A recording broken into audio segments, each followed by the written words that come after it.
السلام علیکم ورحمۃ اللہ وبرکاتہ۔ میرے پیارے بھائیوں اور بہنوں، زندگی میں کبھی کبھی ایسے موڑ آتے ہیں جب انسان خود کو بالکل اکیلا اور بے بس محسوس کرتا ہے۔ کوئی ایسی حاجت ہوتی ہے جس کا پورا ہونا بظاہر ناممکن لگ رہا ہوتا ہے، یا کوئی ایسی مشکل آ گھیرتی ہے جس سے نکلنے کا دور دور تک کوئی راستہ نظر نہیں آتا۔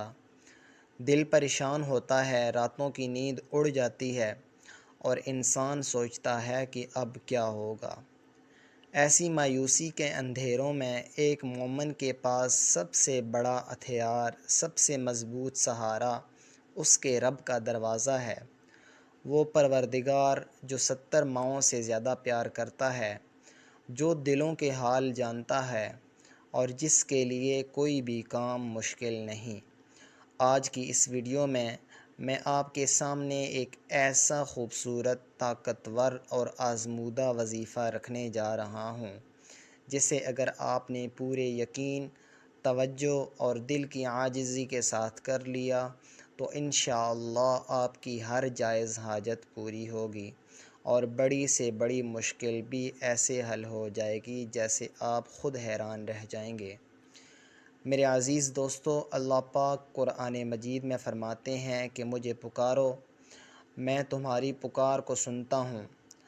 جب ہم سچے دل سے اپنے گناہوں کی معافی مانگ کر اپنے رب کے سامنے ہاتھ پھیلاتے ہیں تو وہ کبھی اپنے بندے کو خالی ہاتھ لوٹاتے ہوئے حیا فرماتا ہے۔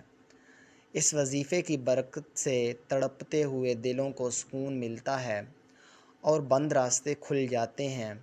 یہ وظیفہ آپ نے کسی بھی دن اور کسی بھی فرض نماز کے بعد کرنا ہے، لیکن اگر آپ اسے عشاء کی نماز کے بعد یا تہجد کے بعد سکون کے وقت تنہائی میں بیٹھ کر کریں تو اس کا اثر اور بھی زیادہ ہوگا۔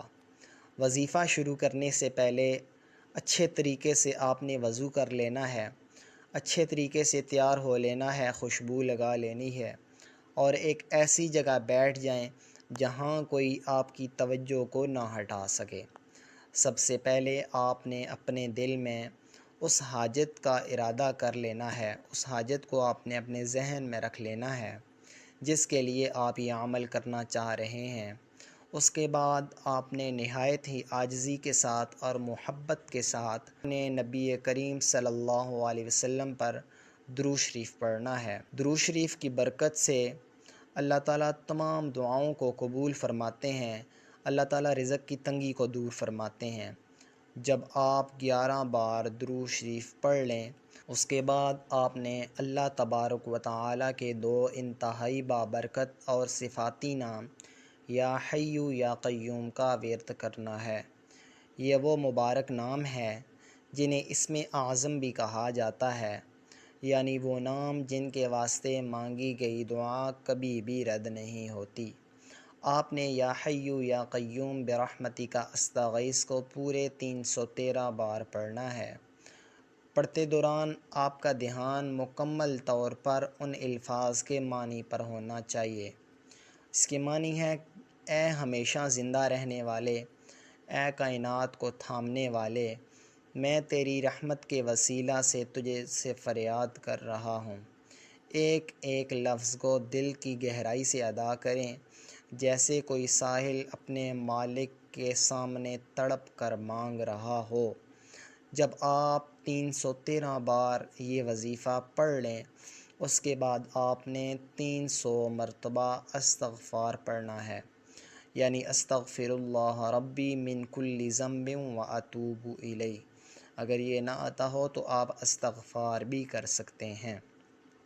استغفار ہمارے گناہوں کے اس میل کو دھو دیتا ہے جو ہماری دعاؤں کی راہ میں رکاوٹ ہوتی ہے۔ جب گناہوں کی معافی مل جاتی ہے تو رحمت الہی جوش میں آتی ہے۔ سب سے آخر میں آپ نے دوبارہ 11 بار وہی والا درود شریف پڑھنا ہے جو آپ نے شروع میں پڑھا تھا۔ اب وظیفہ مکمل ہونے کے بعد اصل گھڑی آتی ہے اپنے رب کے سامنے رونے کی، اپنے رب کے سامنے گڑ گڑانے کی۔ آپ نے دونوں ہاتھ اٹھا لینے ہیں اپنی آنکھیں بند کرنی ہیں اور اپنے رب کے ساتھ باتیں کرنی ہیں، اپنے رب کو اپنی باتیں بتانی ہیں، اپنے دل کا حال بتانا ہے۔ جو بھی معاملات ہیں آپ اپنی باتیں اللہ کے ساتھ شیئر کریں، اپنی باتیں اللہ کو بتائیں، انشاءاللہ العزیز بہت جلد آپ کو اس وظیفے کا اثر ہوتا ہوا نظر آئے گا۔ امید ہے کہ آج کی ویڈیو آپ کو پسند آئی ہوگی۔ اگر پسند آئی تو چینل کو سبسکرائب کریں، ویڈیو کو لائک کریں اور دوسرے لوگوں تک بھی اس